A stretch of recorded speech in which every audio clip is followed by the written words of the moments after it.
तो अगर आप भी वो डेली टारगेट्स मिस कर रहे हैं, तो मैं आपको बता रहा हूँ कि आप बहुत बड़ी चीज़ मिस कर रहे हैं। बैंकिंग प्रिपरेशन आधी से ज़्यादा उसी पे डिपेंड है। इतना सिंप्लीफाइड वे में मैंने आपको बता दिया कि ये टारगेट्स हैं, आपको डेली अचीव करने हैं, फिर भी आप नहीं कर रहे, तो कहीं न कहीं आप अपने आप से दगा कर रहे हैं कि अगर सेक्शनल टाइमर हो नहीं दे रहे, but you have to keep a sectional timer in your mind. Time से एक बात याद आती है कि you have all the time, but time is all you have.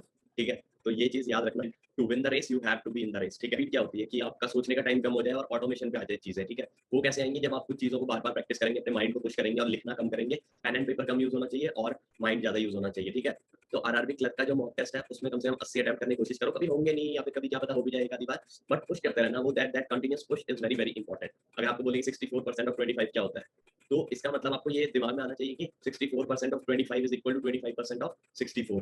तो बस 1/4 ऑफ 64 निकाल के आप सोल्व आंसर बताइए। आप चाहे 100 मार्क दे दो, but if you are not analysing them properly, if you are making the same mistake again and again, then there is no benefit of giving marks. ठीक है? फिर तो आप 100 दे लो, 1000 दे लो, वो जीरो के बराबर ही है। ठीक है? This video will be bilingual and the English part will start after the Hindi part. Hello everyone, my name is Ravi Sharma और इस वीडियो में हम बात करेंगे कि जो आरआरबी पीओ और क्लर्क के पेपर आने वाले हैं आपके। पीओ का तो एडमिट कार्ड भी आ गया और क्लर्क का भी ऑन द सिमिलर लाइंस आपकी प्रेपरेशन रहनी चाहिए। ठीक है? तो उन सब चीज़ों पे बात करेंगे और ये देखेंगे कि बेस्ट हम क्या कर सकते हैं। देखो, एब्सोल्यूट बेस्ट जैसी कोई चीज़ नहीं होती, लेकिन जितना हमारे पास टाइम और जो हमारे पास रिसोर्सेज है, उनका बेस्ट यूज़ कैसे हो सकता है, वही हम इस वीडियो में जानेंगे। तो मैं आपके साथ बात करूंगा 6 चीज़ों की। अगर आपने इन 6 चीज़ों पे वर्क कर लिया, तो आपका सिलेक्शन काफ़ी ज़्यादा चांसेस हैं कि होगा। ठीक है? तो if you want to connect with me, you can connect with me on champions of Ravi Sharma Telegram channel, और you can also connect with me on Instagram. The link is in the description. ठीक है? So before we start, तो कई बच्चे पूछ रहे थे कि सर गाइडली का ग्रैंड बंडल पीडीएफ कोर्स कैसा है। तो मैं कहूँगा कि पहले आप खुद जाके चेक करो फ्री डेमो पीडीएफ्स, जिसमें 1000 से भी ज़्यादा क्वेश्चन है। इसका लिंक मैं डिस्क्रिप्शन में दे दूंगा और आप ग्रैंड बंडल पीडीएफ कोर्स के 1000 से भी ज़्यादा क्वेश्चंस का फ्री एक्सेस ले सकते हैं। ठीक है? तो आप खुद ही चेक कीजिए। मेरे हिसाब से तो कंटेंट में बिल्कुल कोई कमी नहीं है। ठीक है? तो इसके बाद अगर आपको अच्छा लगे कंटेंट, तो आप ग्रैंड बंडल पीडीएफ कॉम्बो ले सकते हैं प्री प्लस मेंस, जिसमें सारे ये वाला एग्ज़ाम्स कवर होंगे और 40,000 प्लस क्वेश्चंस होंगे। 800 रुपये का भी इन्होंने रखा हुआ है 1-2 दिन के लिए। तो उस पर अगर आप RKS 12 लगाओगे तो 100 रुपये के आसपास का आपको डिस्काउंट भी मिल जाएगा। ठीक है? तो आपको 700 के आसपास ये पड़ेगा। ठीक है? तो आप ये ले सकते हैं अगर आप लेना चाहें। इसके अलावा अगर आपको मॉक टेस्ट चाहिए बैंक, इंश्योरेंस, रेलवे और एसएससी के, तो आप ईयरली प्लेटिनम पैकेज ले सकते हैं। इस पे भी अगर RKS 12 लगाओगे तो 60 रुपये का डिस्काउंट मिलेगा, क्योंकि 12% ऑफ 500 इज़ 60 रुपये। ठीक है? So don't forget to use RKS 12 coupon code while purchasing anything on Guidely. All the links are in the description and let's start the video now. तो 6 चीज़ों की बात करेंगे। पहली चीज़, सेल्फ बिलीव। देखो, टाइम अब आपको लग रहा होगा कि कम है और इसमें पॉसिबल है या नहीं है। कभी भी किसी भी चीज़ को ग्राउंड पे पॉसिबल करने से पहले माइंड में पॉसिबल करना पड़ता है। तो अगर आप माइंड में पॉसिबल करने के लायक हो, तभी आप ग्राउंड पे जीतोगे। ठीक है?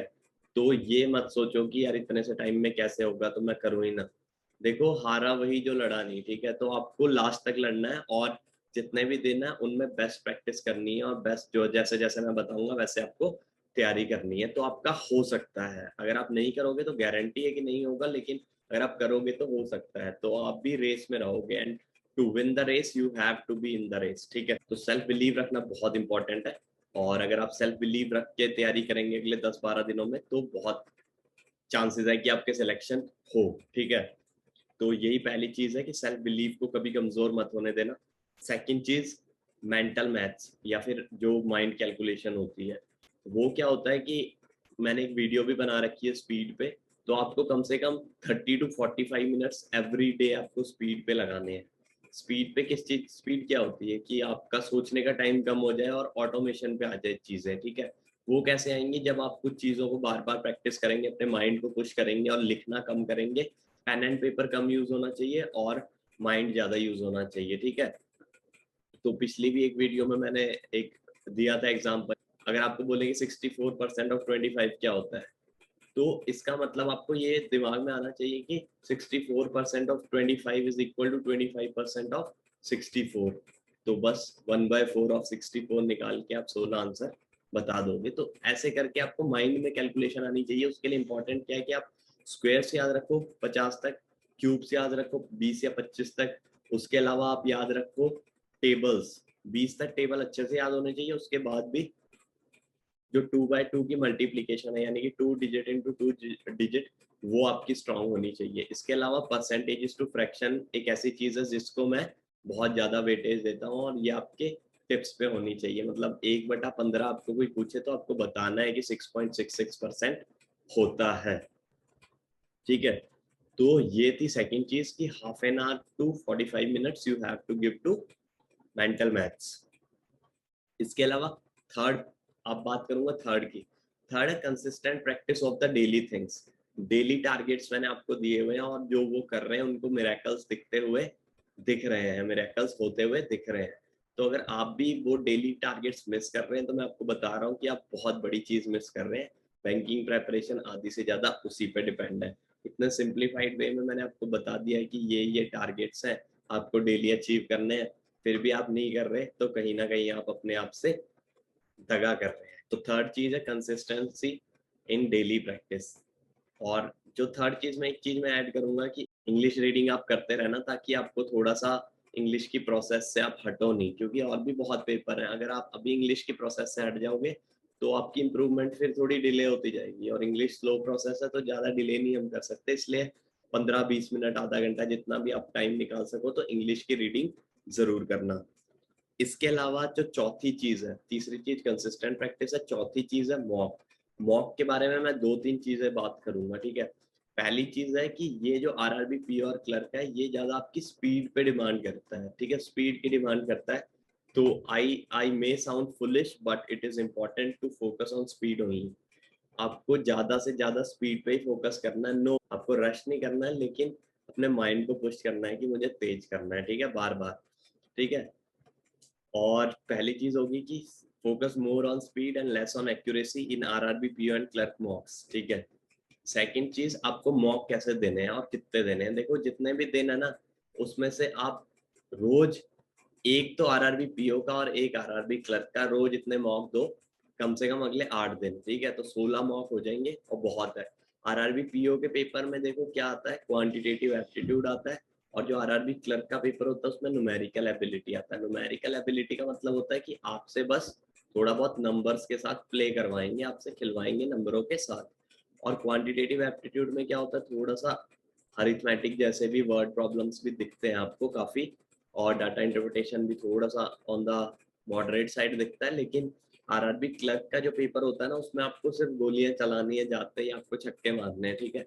तो आरआरबी क्लर्क का जो मॉक टेस्ट है उसमें कम से कम 80 अटेम्प्ट करने की कोशिश करो। कभी होंगे नहीं, या फिर कभी क्या पता हो भी जाए एक आधी बार, बट पुश करते रहना। वो that continuous push is very very important. तो तो 2 मॉक देने हैं डेली, एक आरआरबी पीओ का और एक आरआरबी क्लर्क का। तीसरी चीज कि आप चाहे 100 मॉक दे दो, but if you are not analysing them properly, if you are making the same mistake again and again, then there is no benefit of giving mocks, ठीक है। फिर तो आप 100 दे लो, 1000 दे लो, वो जीरो के बराबर ही है, ठीक है। तो मॉक को एनालाइज करना बहुत ज्यादा इंपॉर्टेंट है। अगली चीज ये बता दी मैंने, ये 4 चीजें होगी अपनी, ठीक है। पांचवी चीज है, देखो, एक होता है मैथ्स और एक होता है रीजनिंग। तो इन दोनों में से आपका एक स्ट्रॉन्ग सब्जेक्ट होगा। ज्यादातर लोगों का रीजनिंग होता है, मेरा भी रीजनिंग होता था। तो आपको क्या करना है, देखो, इसमें सेक्शनल टाइमिंग नहीं होती आरआरबी पी और क्लर्क में। तो इनके मॉक में आपको कैसे देना है कि आपको जो स्ट्रॉन्ग सब्जेक्ट है उसको आपने सबसे पहले करना है, और उसको कम से कम मतलब अराउंड 20 मिनट तक खत्म करने की कोशिश करनी है। अब आप बोलोगे कि सर 40 मिनट, 40 क्वेश्चन 20 मिनट में कैसे हो जाएंगे। तो भाई, अगर आप डेली प्रैक्टिस कर रहे हो तो आपके भी हो जाएंगे, मेरे भी हो जाते थे, ठीक है। मतलब जरूरी नहीं है हर बार हो, बट कोशिश कोशिश ही तो है जो हमारे हाथ में, तो वो करते रहना है, ठीक है। तो स्ट्रॉन्ग सब्जेक्ट आइडेंटिफाई करके उस पर ही वर्क करना है, ठीक है। तो कई बार क्या होता है कि हम सोचते हैं कि हमारा जो स्ट्रॉन्ग सब्जेक्ट है वो हम कर रहे होते हैं पहले, ठीक है, लेकिन वो थोड़ा सा ऑन द टफर साइड आ जाता है, या फिर हम स्लो पड़ जाते हैं, और हम क्या करते हैं कि सोचते हैं चलो यार उसको 22 नहीं, 25 नहीं तो 28 मिनट, तो 28-30 मिनट उसी में निकल जाते हैं, फिर बचते हैं 15 मिनट, फिर आपका क्वांट अच्छा नहीं हो पाता। तो आपको लगता है कि आप क्वांट में वीक है, बट ऐसा नहीं है, आपकी पुअर टाइम मैनेजमेंट है, ठीक है। तो ये भी इंपॉर्टेंट है कि आप अपनी टाइम मैनेजमेंट पे फोकस करें। टाइम मैनेजमेंट में देखो, पहले तो ये होता है कि आप अपना जो स्ट्रॉन्ग सब्जेक्ट है उसको 20-21 मिनट में खत्म करने की कोशिश करो। सेकंड चीज, अगर वो नहीं भी खत्म होता तो 22.5 मिनट मैक्सिमम, मतलब 22 या 22.5 मिनट पे उसको खत्म करो, ठीक है। उसके बाद उसको टाइम नहीं देना है क्योंकि दूसरा सेक्शन भी है, ठीक है। तो ये मॉक्स में आपको ये प्रैक्टिस करनी है कि अगर सेक्शनल टाइमर वो नहीं दे रहे but you have to keep a sectional timer in your mind, ठीक है। तो वो बहुत इंपॉर्टेंट है कि आप सेक्शन को जो टाइम है उसका मतलब आप क्वांट का टाइम या रीजनिंग को मत दो, ठीक है। अब मान लो कि सेक्शनल टाइम उन्होंने ही दे रखा है और जैसे ही 22:30 हुए तो हटाओ और अगले पे पहुंचो, ठीक है। तो ये इंपॉर्टेंट है, proper time management and identifying your strong subject is important. इसके बाद लास्ट चीज है वो प्री से रिलेटेड नहीं है बट ये तो 6th पॉइंट है, जनरल अवेयरनेस और computer aptitude. Computer aptitude 40 question 20 marks, फिर भी इंपॉर्टेंट है। मैं आपको बता रहा हूँ 20 मार्क्स, आपको पता है 0.25 मार्क्स भी कितना इंपॉर्टेंट होता है बैंकिंग में।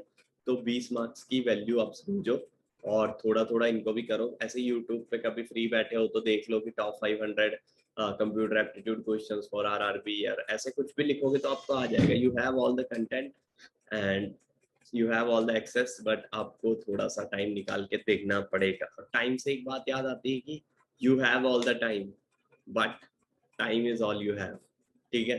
तो ये चीज याद रखना। और जनरल अवेयरनेस और कंप्यूटर एप्टीट्यूड, जनरल अवेयरनेस को तो देखो डेली आधा आधा घंटा देना है और कंप्यूटर एप्टीट्यूड को भी आप ऐसे करके इनके एमसीक्यूज प्रैक्टिस करो। बहुत सिंपल आते हैं, आपको बोलेंगे कंप्यूटर पे जो घूमता है ये क्या होता है तो आप बोल दोगे कि कर्सर होता है। जो कंप्यूटर पे जो आइकन होते हैं वो क्या होते हैं, आइकन होते हैं, मतलब मैंने क्वेश्चन में ही आंसर बता दिया। तो इस हिसाब से सिंपल आता है। और जनरल अवेयरनेस कम से कम आप जून और जुलाई की तो खत्म कर लेना अगले 10-12 दिनों में, ठीक है। तो बस यही था, यही 6 चीजें मेरे को आपसे बात करनी थी और आपने सुन ली होगी अच्छे से क्योंकि मैं भी रात को इतनी लेट रात को आपके लिए वीडियो बना रहा हूँ। तो यही अगर आप इन 6 चीजों पे वर्क करेंगे तो आपका सिलेक्शन होने के बहुत ज्यादा चांसेस है। So I wish you luck. If you like the video you can give me a thumbs up. So we will talk the same things in English now. I will talk about 6 things and if you focus on those 6 things you will be able to get your selection very very soon. So what are these 6 things? First thing is that you have to keep your self belief alive. See, when you have your admit card in your hand and you have there like 12-15 days, now a lot of people among you are feeling that it is not possible and something negative about the exam. But so let me tell you one thing, my friend, it is not over until it's actually over, right? So you have to fight till the end. You have to keep that self belief alive. If you doubt your abilities, then it is going to be a very tough ride, my friend. So that self belief is important. So if you do these 6 things that I'm going to tell you with that self belief, then you will be able to clear this exam. Second thing, mental maths. This exam demands a lot of practice and a lot of speed. So for improving speed, I have already made a video. You can watch that video. And it is important that you at least spare half an hour or 45 minutes for speed only. What do I mean by improving speed? Improving speed is nothing but to reduce the thinking time and bringing the things on automation. So what you have to do for it is you have to remember squares, cubes, percentages to fraction and tables by your heart. Second thing, you have to practice 2-digit into 2-digit multiplication very very fast. So I have already given you an example that if someone asks you to calculate 64% of 25, then how would you calculate it? You have to understand that 25% of 64 is equivalent to 64% of 25 and 25% is 1 by 4 into 64 is 16. So your answer should be 16. You do not have to use pen and paper but your mind. Second thing is mental maths that I have already told you. Third thing is consistent practice of the daily things. See, I have already given you the targets in very, very simplified way. If you're not doing those targets, then you are fooling yourself, my friend, and you are missing out on a very big thing in banking preparation. So make sure that you are practicing those daily things every single day without losing your enthusiasm or consistency, right? So third thing I have already told you, make sure that you are practicing these things. Fourth thing is mocks. So I'll talk a few things about mock. First is that you have to give 2 mocks every day. One is of RRB PO and another one is for RRB clerk. So in RRB clerk, there the maths is called numerical ability. They just want you to play with a few numbers, and the questions would not be that tough, and you just have to go and express yourself. You have to try to hit 6 on every ball in RRB clerk. While in RRB PO, it is called quantitative aptitude. So in quantitative aptitude, question will slightly go on the moderate level, but those questions will be quite doable, right? So these first thing that 2 marks per day. Second is you have to focus deliberately on speed, not much on accuracy. I may sound foolish, but it is important to focus on speed in RRB exams, because speed is all that they demand. See, just if I'm saying that you have to focus on speed, doesn't mean that you have to rush. See, you have to just push your mind to do it faster and nothing else. Do not rush. And another thing about mock is that you have to analyze every mock very, very well. If you do the same mistake again in the next mock, then there is no benefit of the previous mock that you have already given. So if even if you give like 50-70 mocks and you are not analyzing it, it is equivalent to absolute zero, right? So these are the 4 things I have already told you. Next thing is you have to identify your strong subject out of reasoning and quantitative aptitude. So if your strong subject is reasoning, as most of the people have their strong subject as reasoning, even I was good at reasoning more than quantitative aptitude. So you have to try to finish the stronger subject first and in almost 20-21 minutes, right? So that you can have 24-23 minutes for the second subject. So sometimes what happens is that you give 30 minutes to the first subject and you just have 15 minutes left for the second subject, and then you think that you are weak at second subject, but you are not weak at the second subject, you are poor at time management. So it is important for you to focus on time management as well. That what is there are 2 things in time management. First is that you will try to push yourself to complete the first subject in 20 minutes. If you're not able to finish that first subject in 20 minutes, make sure that you move on to the second subject just after 22.5 minutes, right? So 22.5 minutes are enough for first subject. They will not give you a timer, but you have to keep a timer in your mind, right? So this is the 5th thing I have told you, that identify a strong subject and do proper time management. Last point is not related to prelims, but yes, mains. So you will have general awareness and computer aptitude in your mains, and you have to focus on general awareness every day. You have to give half an hour and at least try to finish June and July's current affairs in the next 7-8 days, right? And also it is important for you to focus on computer aptitude as well. So computer aptitude will have 20 marks weightage, 40 questions, 20 marks, and it is important for you to grab those 20 marks as well, because even 0.25 marks difference is big in ranking, right? So it is important for you to focus on these 2 subjects as well. So these are the 6 things that I have talked with you, and it is like 12:45 a.m. in my clock, and I'm shooting video for you. So make sure that you are giving me a thumbs up and you are utilizing this video properly. And that is it. All the best, and do like, share, subscribe, whatever you want. There is no compulsion, and all the best for RRB PO Club. Thank you.